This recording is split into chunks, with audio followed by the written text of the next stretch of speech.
Okay. 17 मई साल 1498 ईस्वी को वर्तमान केरल राज्य के कालीकट तट पर समुद्र के रास्ते कुछ नाविकों ने कदम रखा, जिसके बाद मानो हमारे देश भारत की तकदीर ही बदल गई और इसकी कहानी कुछ अलग ढंग से ही लिखी जाने लगी। दोस्तों, ये वो दिन था जब यूरोपियन समुद्री नाविक एवं खोजकर्ता वास्को डी गामा ने भारत की खोज की थी। अब बहुत से लोग सोच रहे होंगे कि भारत का इतिहास तो हजारों साल पुराना है। सदियों से यहाँ पर जनपद, मौर्य साम्राज्य, गुप्ता साम्राज्य और दिल्ली सल्तनत के आदि राजाओं ने यहाँ पर राज किया था। तो फिर कोई कैसे भारत की खोज 1498 ईस्वी में कर सकता है? तो दोस्तों, आपको बता दें, भारत में सदियों से जितने भी आक्रमणकारी जैसे सिकंदर, मंगोल आदि आते थे, तो वह हमेशा भारत को पश्चिमी एशिया से जोड़ने वाले मशहूर रास्ते खैबर दर्रा से होकर आते थे। लेकिन 17 मई 1498 को वास्को डी गामा ने समुद्र के रास्ते यूरोप से भारत के केरल राज्य के कालीकट तक पहुंचकर एक समुद्री रास्ता ढूंढ निकाला था, जिसे ही वास्तव में भारत की खोज माना जाता है। दोस्तों, आपको बता दें, उस समय भारत अपने कृषि उत्पादों के लिए बहुत ही ज्यादा मशहूर हुआ करता था। विशेषकर मसालों जैसे कि काली मिर्च, इलायची, दालचीनी आदि के लिए बहुत प्रसिद्ध था, जिस कारण उस समय भारत के साथ व्यापार करने के लिए यूरोप तथा अरब के देशों के बीच होड़ लगी रहती थी। लेकिन उस वक्त एशिया के प्रमुख देशों जैसे भारत, चीन, म्यांमार आदि के साथ व्यापार केवल स्थलीय मार्ग से ही होता था, जिसे सिर्फ मुस्लिम शासक एवं व्यापारी ही इस्तेमाल किया करते थे और मुस्लिम शासक उस मार्ग से यूरोपियों को व्यापार नहीं करने देते थे। लेकिन जब यूरोपीय लोग भारत में आने के बारे में और यहाँ की दौलत के बारे में सुनते थे, तो वे भारत पहुँचने के लिए और भी उत्सुक हो जाते थे। इसलिए व्यापार मार्ग की समस्या को खत्म करने के लिए कई यूरोपीय देशों ने यूरोप और भारत के मध्य एक समुद्री मार्ग खोजने का प्रयत्न शुरू कर दिया।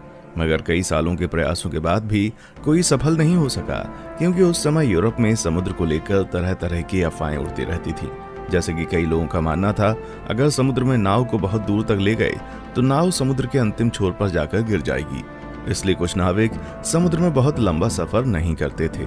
लेकिन फिर 1960 के दशक में पुर्तगाल के शहर सीन्स में जन्मे वास्को डी गामा ने भारत का समुद्री मार्ग ढूंढकर यूरोप के सामने व्यापार का एक नया दौर शुरू कर दिया और हमेशा के लिए इतिहास के पन्नों में अपना नाम दर्ज करा लिया। कैसे शुरू हुआ था भारत को खोजने का सफर? दोस्तों, वास्को डी गामा का जन्म 1960 के दशक के आसपास ही पुर्तगाल के सिंस में हुआ था। उनके पिता एस्टेवा भी एक अच्छे नाविक एवं समुद्री खोजकर्ता थे। वास्को डी गामा का सारा बचपन अपने पिता के साथ एक नाविक और यात्रा के माहौल में बीता था। फिर सन 1480 में वास्को डी गामा ने अपने पिता का अनुसरण करते हुए पुर्तगाली नौसेना में वो शामिल हुए। यहीं पर उन्होंने नौचालन का एक एडवांस तरीका और लंबी समुद्री यात्रा करना सीखा। फिर उस समय पुर्तगाल के राजा हेनरी, जिन्हें हेनरी द नेविगेटर के नाम से भी जाना जाता था, उन्होंने उत्तर और पश्चिम अफ्रीका में कई सफल समुद्री यात्राओं तथा खोजों को आर्थिक सहायता एवं संरक्षण प्रदान किया था, जिस वजह से बहुत से नाविक नए नए द्वीपों को ढूंढने की कोशिश किया करते थे। इसी के चलते 1487 में पुर्तगाल के ही एक प्रसिद्ध खोजकर्ता बार्टोलुम डायस ने अफ्रीका के दक्षिणी सिरे तक यात्रा करके ये पता लगा लिया था कि हिंद महासागर और अटलांटिक महासागर एक दूसरे से जुड़े हुए हैं। जिसके बाद डी गामा, जो समुद्री यात्राओं एवं खोजबीन में गहरी दिलचस्पी रखता था, वो जानता था कि यदि हिंद और अटलांटिक महासागर अफ्रीकी भूमि के अंत में जुड़ते हैं तो वो अफ्रीका से दूर दक्षिणी कोने पर मौजूद केप ऑफ गुड होप के माध्यम से भारत तक पहुंचने का मार्ग खोज सकता है। जिसके बाद 8 जुलाई 1497 को वास्को डी गामा ने 4 जहाजों और 170 आदमियों के दल के साथ पुर्तगाल के लिस्बन शहर से अपनी यात्रा शुरू की। वो खुद 200 टन वजनी सेंट गैब्रियल नामक जहाज में सवार हुआ और अपने छोटे भाई पाउलो को सेंट राफेल नामक जहाज का नेतृत्व सौंप दिया। फिर कुछ दिनों के बाद उनका जहाजी बेड़ा इस समय के मोरक्को देश के निकट स्थित कैनरी द्वीप से गुजरते हुए केप वर्दे द्वीप समूह पहुंचा और वहीं 3 अगस्त तक रुका रहा। आपको बता दें, वे लोग जहाज पर अपने साथ पत्थरों के स्तंभ लेकर आया करते थे, जिसे वे लोग अपने मार्ग को चिन्हित करने के लिए विभिन्न महत्वपूर्ण पड़ावों पर स्थापित कर दिया करते थे, जिससे कि उन्हें वापसी का रास्ता मालूम हो सके। वास्को डी गामा ने गिनी की खाड़ी की तेज समुद्री धाराओं से बचने के लिए अटलांटिक महासागर में एक लंबा चक्का लगाया और फिर केप ऑफ गुड होप के दौरे के लिए पूर्व की ओर एक मोड़ ले लिया। ये भारत की खोज में उनकी पहली प्रमुख सफलता थी। फिर 7 नवंबर को उनका बेड़ा आज के दक्षिण अफ्रीका में स्थित सेंट हेलेना बे में पहुंचा उस समय सेंट हेलेना बे का मौसम बहुत खराब था। वहां बहुत तेज हवा और समुद्री लहरें चल रही थीं, जिस वजह से वास्को डी गामा का दल अगले 22 नवंबर तक आगे नहीं बढ़ सकता था। लेकिन फिर भी कुछ दिनों बाद मौसम अच्छा होने पर उन्होंने यात्रा करना शुरू कर दिया और वे केप ऑफ गुड होप पहुंच गए, जहां पहुंचकर उन्होंने इस जगह का अच्छे से दौरा किया। दोस्तों, आपको बता दें, जब Vasco da Gama Cape of Good Hope नामक स्थान पर पहुंचे तो तभी उन्होंने महसूस किया कि उसका भारत तक मार्ग खोजने का सपना हकीकत में तब्दील हो सकता है। और फिर मार्ग को चिन्हित करने के लिए पहले की भांति वहां एक पत्थर का स्तंभ स्थापित किया और फिर आगे की यात्रा की तैयारी करने लगे।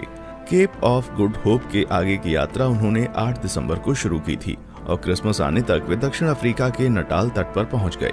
अलग अलग नदियों को भीतर और बाहर से पार करते हुए डी गामा का बेड़ा धीरे धीरे मोजाम्बिक की ओर पहुंचना शुरू हुआ।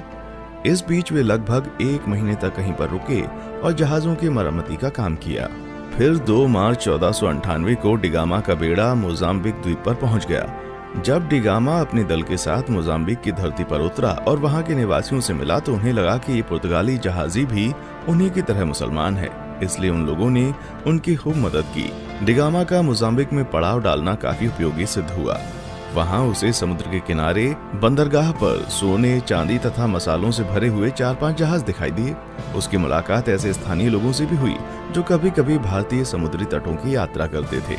इससे वास्को डी गामा को पूरा विश्वास हो गया कि वो उचित दिशा की ओर आगे बढ़ रहा था। उसे उस दिशा को समझने में भी मदद मिली जिधर अब उसे आगे बढ़ना था। फिर 7 अप्रैल 1498 को उनका बेड़ा मोम्बासा में प्रवेश कर गया तथा यात्रा के एक और महत्वपूर्ण ठहराव मोम्बासा के ही मालिंदी में लंगर डाल दिया। मालिंदी में डी गामा की मुलाकात कांजी मालम नामक एक ऐसे गुजराती नाविक से हुई जो भारत के दक्षिण पश्चिम तट के कालीकट जाने का मार्ग जानता था।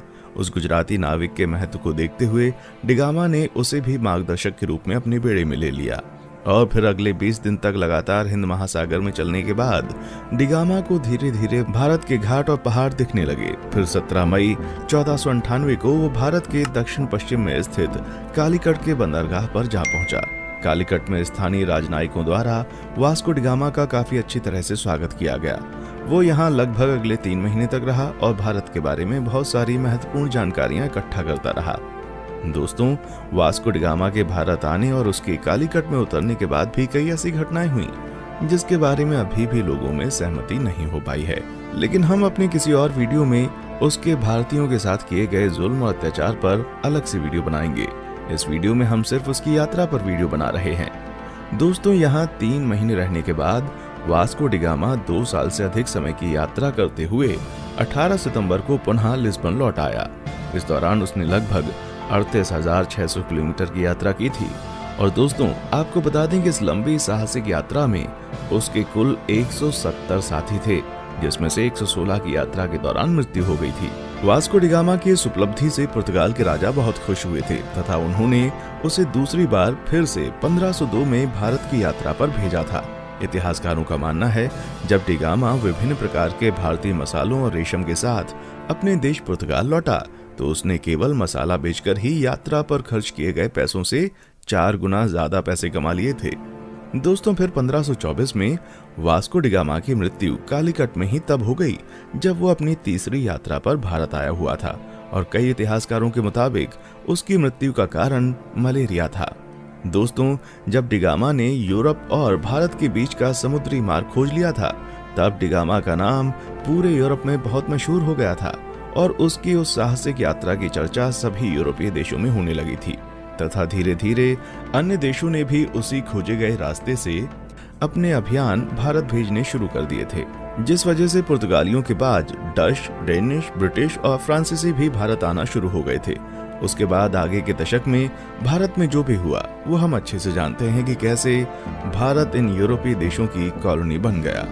दोस्तों, आज के लिए बस इतना ही। फिर मिलते हैं एक और वीडियो में। तब तक आप हमारे चैनल को लाइक, शेयर और सब्सक्राइब जरूर करें और आप किस टॉपिक पर वीडियो चाहते हैं नीचे कमेंट सेक्शन में आकर बताएं। देखने के लिए शुक्रिया।